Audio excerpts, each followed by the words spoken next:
A blessed day, mga ka-faith. Ever wondered why God says a threefold cord is not quickly broken?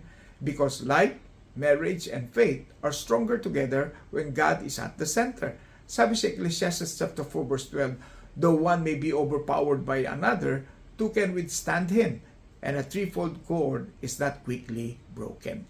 And let us use the acronym cord para mas maintindihan natin ang mensahe ng salita ng Diyos. Una, connect and communicate. Two people connected are stronger than one.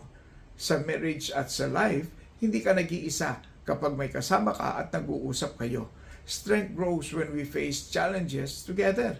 And next, overcome and outlast. Together, you can overcome attacks, problems, and trials. Kapag may kasama ka, mas kaya ninyo labanan ang struggles at magtagumpay sa hirap ng buhay.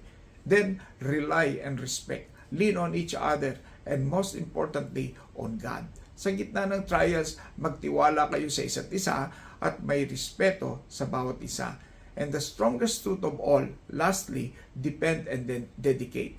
Husband, wife, and God, the threefold cord. Kapag si Lord ang gitna, tatagal at titibay ang relasyon at nakatuon sa Kanya.